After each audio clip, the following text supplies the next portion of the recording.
तालिबानी व्हायरस या विशेष वृत्तांतात आपल्या सगळ्यांचं स्वागत। आपल्याला माहिती आहे की अफगाणिस्तानात सध्या काय अराजक माजलेलं आहे ते तालिबान्यांनी अफगाणिस्तान काबीज केलंय आणि सध्या अफगाणिस्तानात मोठी विदारक परिस्थिती आहे। अफगाणिस्तानात उडत्या विमानातून खाली पडून तिघांचा दुर्दैवी मृत्यू झालेला आहे। विमानानं हवेत उड्डाण केलं त्यावेळी काही जण विमानाला लटकून होते। विमानानं हवेत झेप घेतल्यानंतर त्यांचा तोल सुटला आणि उंचावरून ते खाली कोसळले।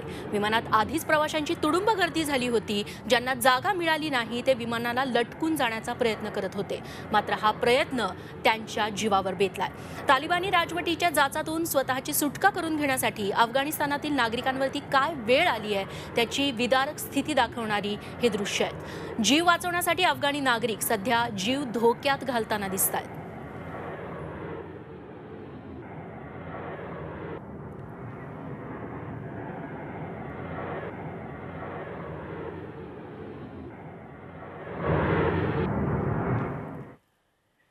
तेव्हा तालिबानी व्हायरस शिरल्यामुळे अफगाणिस्तानात काय विदारक स्थिती निर्माण झालेली आहे ती आपण बघतोयच। हे नेमकं का घडलं, पुढे काय होणार याबद्दल सविस्तर माहिती देण्यासाठी आणि या संपूर्ण प्रकरणाचं सविस्तर विश्लेषण करण्यासाठी आपल्यासोबत आता जोडले गेलेले आहेत संरक्षण तज्ञ निवृत्त brigadier Hemant Mahajan sir.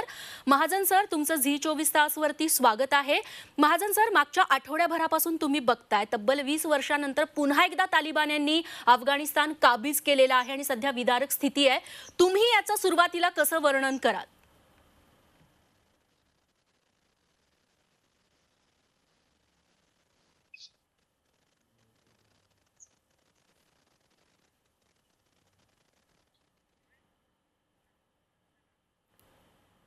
Mahajan sir, माझा आवाज पोहोचतोय तुमच्यापर्यंत?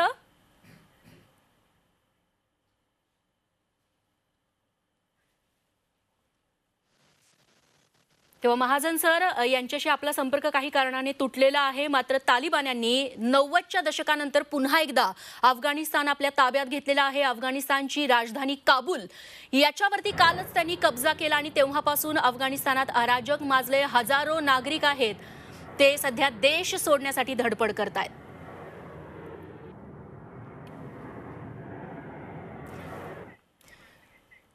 तेव्हा काबूलमध्ये काय निर्णायकी माजली आहे आणि याची एक्सक्लुझिव्ह दृश्य आम्ही थेट काबूलमधून तुम्हाला दाखवतोय। अफगाणिस्तानातून बाहेर पडण्यासाठी नागरिक काबूल विमानतळावरती धाव घेतात, त्यामुळे रस्त्यावर प्रचंड वाहतूक कोंडी झालेली बघायला मिळाली आणि तिथूनच आढावा घेतलाय झी24 तासनं। आमचे झी मीडियाचे प्रतिनिधी अनस मलिक यांनी काय माहिती दिली आहे आपण बघूयात। मेरे अकब में जो रोड है ये सीधा काबुल के हामिद करज़ई इंटरनेशनल एयरपोर्ट को जाता है, जहां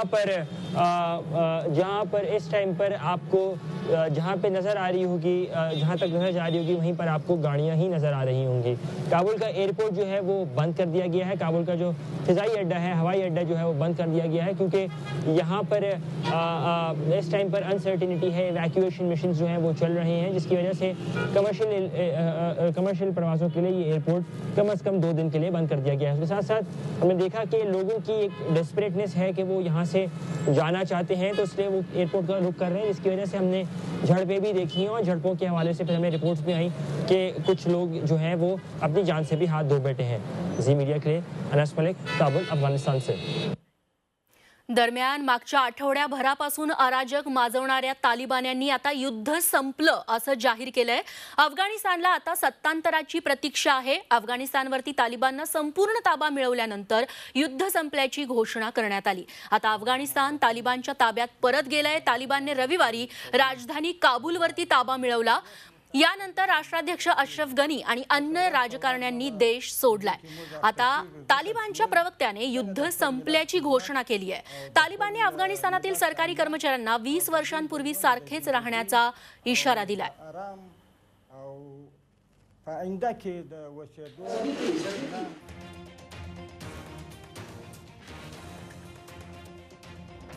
90च्या दशकात देखील अशाच पद्धतीने तालिबानने अफगाणिस्तान काबीज केलेलं होतं।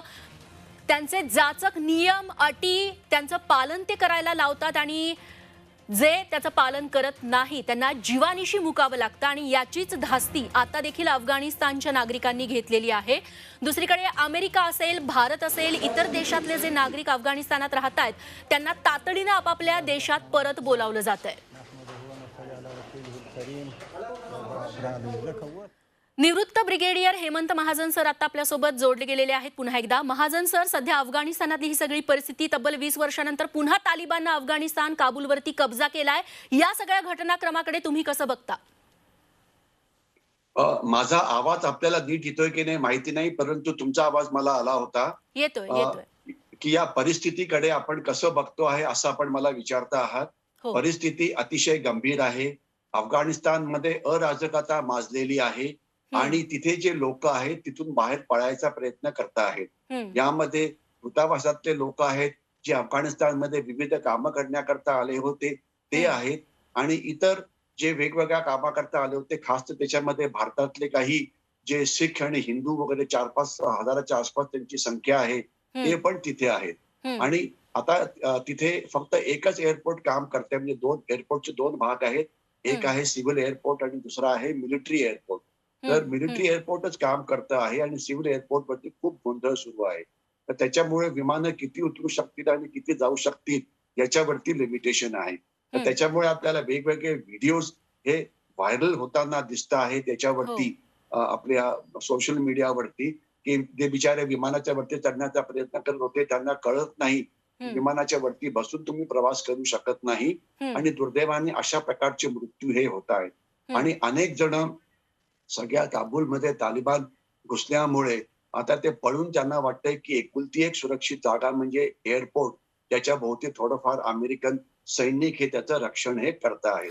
तर त्यामुळे तिथे कम्प्लीट गोंधळ माजलेला आहे आणि काय अराजकता माजलेली आहे. कुठलंही गव्हर्नमेंट डिपार्टमेंट काम करत नाहीये आणि सगळेजण अतिशय घाबरून गेलेले आहेत. तर ज्याच्यामुळे आपल्याला हा जो अराजकता तिथे जी माजलेली आहे ती दिसते आहे, आणि ही खरोखरच अतिशय वाईट बातमी आहे. तर त्याच्यामुळे इतके हजारो लोक ज्यांना अफगाणिस्तानच्या बाहेर पळायचे ते कसे पळतील, तर त्याकरता त्यांना अजून 2-3 विमानतळ जी आहेत त्याच्यावरती जर पुन्हा एकदा जर अमेरिकेने कब्जा केला, म्हणजे कंधारचा विमानतळ आहे, जलालाबादचा आहे वगैरे, तर तिथून काही जाऊ शकतात. किंवा बाय रोड जर त्यांना पाठवायचं असेल तर जमिनी सीमा ज्या आहेत त्या अनेक ठिकाणी लागलेल्या आहेत. म्हणजे जसं हे जे सेंट्रल एशियन रिपब्लिक्स आहेत, कझाकिस्तान आहे, उझबेकिस्तान आहे, तिथे की जिथे उझबेकिस्तानला म्हणजे त्यांचे प्रेसिडेंट होते अफगाणिस्तानचे तेच पळून तिकडे गेले आहेत. म्हणजे ठीक आहे, तर तशा प्रकारे आपण जाऊ शकतो. पाकिस्तानला पण सीमा लागलेली आहे, चीनला पण सीमा लागलेली आहे, जमिनी सीमा म्हणजे. तर तिथून कोणी जाण्याचा प्रयत्न करणार नाही, कारण तिथे किती नुकसान होईल आपण आपल्याला समजू शकतो. आणि जेव्हा सगळ्या सीमांवरती अफगाणिस्तानच्या नागरिकांनी आता धाव घेतलेली आहे, काहीही करून त्यांना अफगाणिस्तानच्या बाहेर पडायचं आहे, जीव वाचवायचा आहे.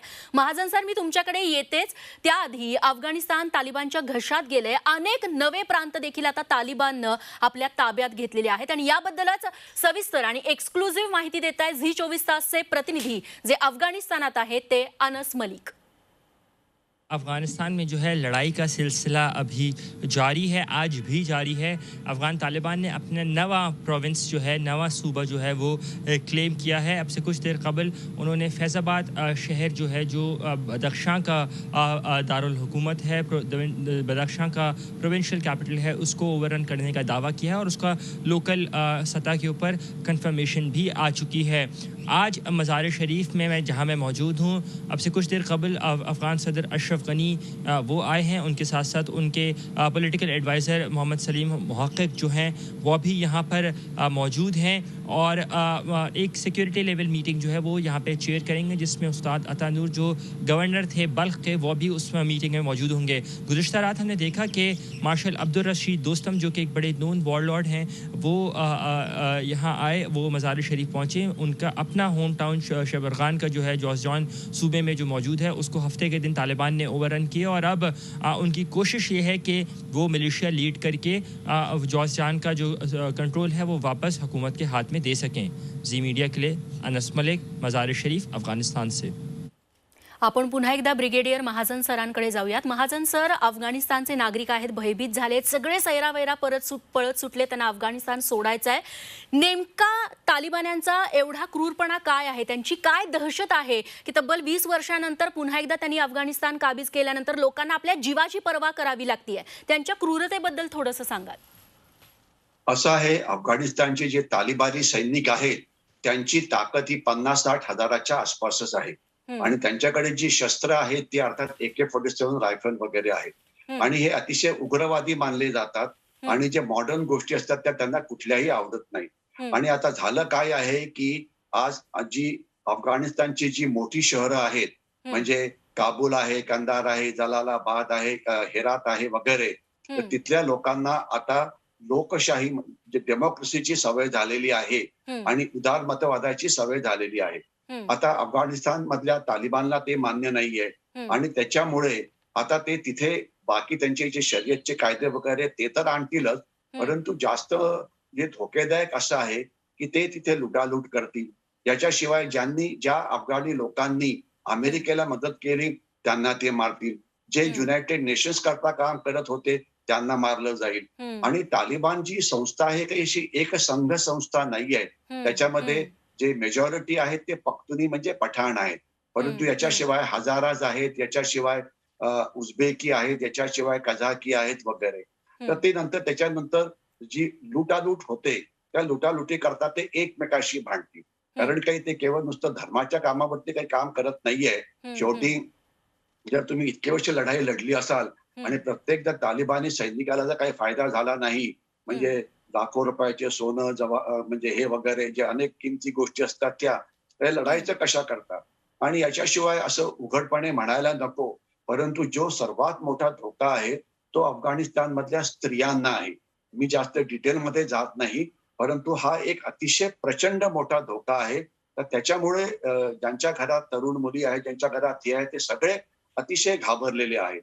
तर त्याच्यामुळे याच्यामधली पुष्कळशी जी दहशत आहे ही म्हणजे एखाद्याला इतकी क्रूरता जमिनीवरती एखादं येणार पण नाही. परंतु लोकांचा जो अनुभव आहे की ज्या वेळेला काही वर्षापूर्वी 6 वर्ष तालिबानचं राज्य होतं, त्यावेळी त्यांनी ज्या प्रकारे राज्य केलं होतं त्याचीच पुनरावृत्ती होईल अशी आम अफगाणी जनतेला भीती वाटते आहे. तर त्याच्यामुळे ही सगळी पळापळी, पळून जायचं, देशाच्या बाहेर जायचं हा प्रकार आता सुरू आहे. परंतु तालिबानचं स्वतःचं म्हणणं आहे की आम्ही असं वागणार नाही, आम्ही अतिशय चांगल्या पद्धतीने वागू. आणि आता 7:30 वाजता युनायटेड नेशन सिक्युरिटी काउन्सिलची मीटिंग होणार आहे. तर त्यावेळेला म्हणजे सगळं जग मला वाटतं एकत्र येईल आणि तालिबानला असं आव्हान करेल की तुम्ही अशा प्रकारे काही क्रूरता करू नका, लोकांना मारू नका आणि प्रॉपरली राज्य करा. शक्य असेल तर जे अफगाणिस्तानचं सरकार आहे त्यांच्या बरोबर तुमची पॉवर शेअर करा. अशा अनेक गोष्टी होऊ शकतील. परंतु आता तालिबानला रिक्वेस्ट करण्याशिवाय काही राहिलेलं नाहीये. तर म्हणजे सध्या जी परिस्थिती आहे ती इमर्जन्सी मॅनेजमेंटची आहे की सध्या लगेच काय करायचं, कारण लगेच काय करायचं, मग पुढच्या 1-2 महिन्यात काय करायचं आणि मग लांबवर तर त्याचा प्रवास काय असू शकेल, हे वेगवेगळे मुद्दे असतील. परंतु आता जे लोक तिथे अडकलेले आहेत की आता आपल्याच वकिलातीचे 1000-3000 लोक होते, काही कॉन्ट्रॅक्ट वरती तिथे काम करायला आले होते.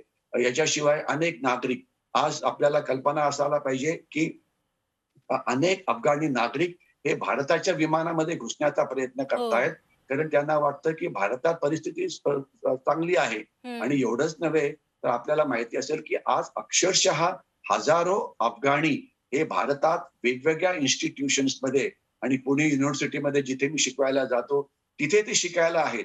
आता ते तर काय अफगाणिस्तान जायचा काही प्रश्नच नाहीये, तर ते आता भारताचेच जावई होऊन इथे बसतील.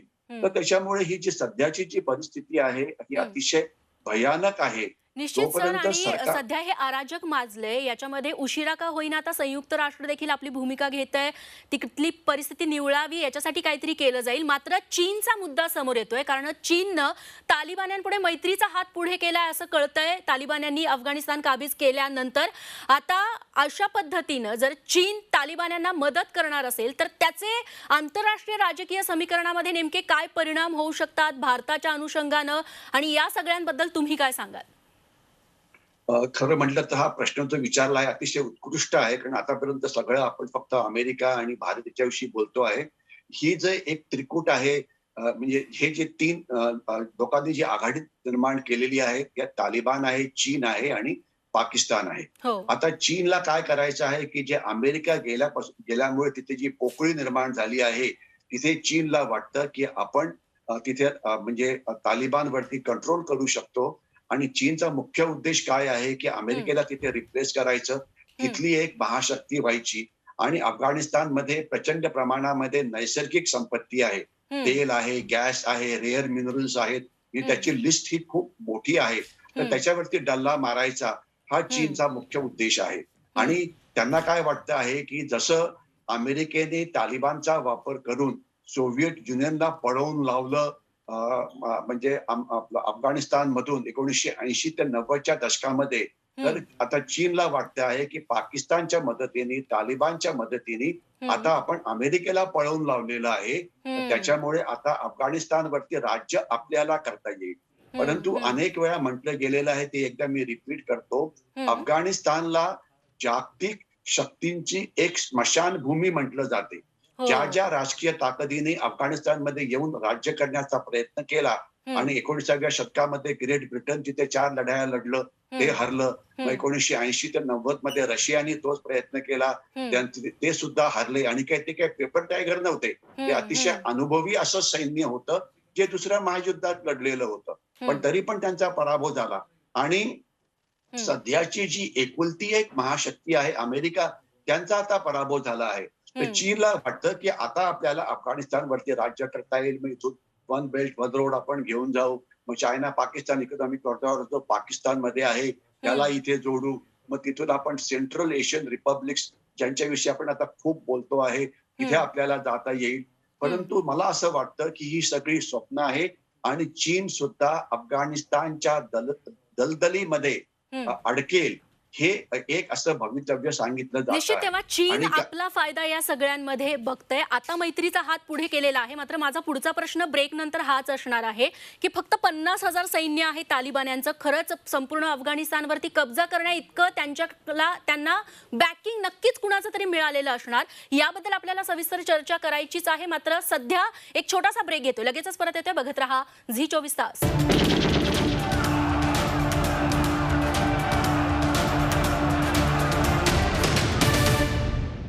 तालिबान्यांनी तब्बल 20 वर्षांनंतर पुन्हा एकदा अफगाणिस्तान काबीज केलेला आहे आणि तिथे सध्या अराजक माजलंय. त्यावरतीच आपण चर्चा करतोय. ब्रिगेडियर महाजन सर आपल्या सोबत आहेत. महाजन सर, फक्त 50,000चं सैन्यबळ आहे तालिबान्यांकडे. अमेरिकी सैन्य जसजसं माघारी फिरू लागलं त्यानंतर तालिबान्यांनी ही व्यूहरचना आखली आणि अवघ्या 7 दिवसात अफगाणिस्तानचा त्यांनी पाडाव केलेला आहे. मात्र खरंच इतक्या कमी सैन्य संख्येमध्ये एकट्यानं एवढा मोठा देश काबीज करणं शक्य आहे का, की याच्या मागे देखील कुणाचे छुपे हात आहेत? याच्या मागे चीनचे पण छुपे हात आहेत आणि पाकिस्तानचे पण आहेत. आपण जी संख्या म्हटली तालिबानची ती 50-60 हजार आहे. आणि अफगाणिस्तान सैन्याची जी संख्या आहे ती 3 लाखाच्या आसपास आहे. अफगाणिस्तान सैन्याकडे अत्याधुनिक वेपन्स, हेलिकॉप्टर्स, एअरफोर्स हे सगळं होतं. परंतु त्यांच्याकडे जे नव्हतं ते होतं की त्यांची लढण्याची इच्छाशक्ती नव्हती. म्हणजे कुठेही लढाई झालेली नाहीये. आणि शेवटी लढाई हे सैनिक लढतात. जोपर्यंत सैनिक लढाई लढत नाहीत तोपर्यंत लढाई, तुमच्याकडे कितीही मॉडर्न वेपन्स असतील तरी त्याचा काही फायदा नसतो. आणि आपण नेहमी तेच म्हणतो की भारतीय सैन्य जिंकतं, कारण भारतीय सैन्याचं नेतृत्व लढतं, सैनिक लढतात. आणि man behind the weapon is more important than the weapon.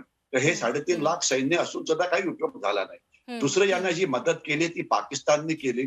असं मानलं जातं की 30 ते 40 हजार पाकिस्तानी सैनिक आज तालिबान्यांच्या ड्रेसमध्ये अफगाणिस्तानमध्ये आहेत आणि ते तालिबान्यांना नेतृत्व पुरवत आहेत.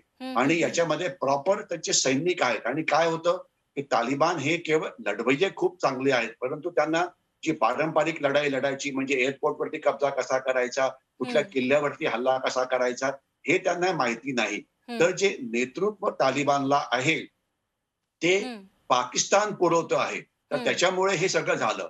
आणि मुख्य हा सगळा दुष्प्रचार किंवा अपप्रचार किंवा सायकोलॉजिकल वॉर किंवा हे मानसिक युद्ध झालं आहे. युद्ध हे कुठेही झालेलं नाहीये. म्हणजे आपण म्हणतो की तालिबान्यांनी अफगाणिस्तान आपल्या काबूलमध्ये प्रवेश केला म्हणजे किती लोक होते? 10, 15, 20, 25, 30. तुम्ही 50,000 लोकांना वाटा एवढ्या मोठ्या एवढ्या मोठ्या अफगाणिस्तानमध्ये. प्रत्येक शहरात जरी काही हजार असतील तिथे काही फारसे लोक येऊ शकत नाही. परंतु जी भीती होती ती मनात की आले आले आले आले, म्हणजे अशा प्रकारची ती भीती होती.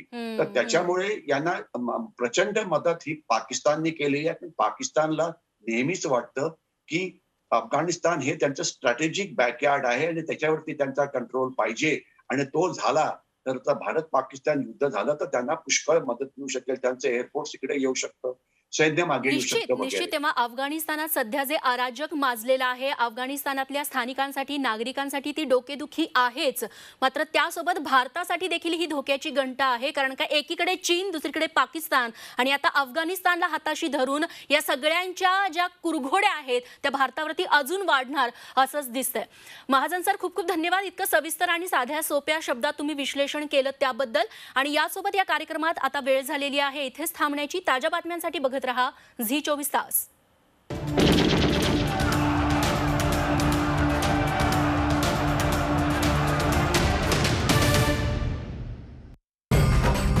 विठू माऊलीचा गजर म्हणजे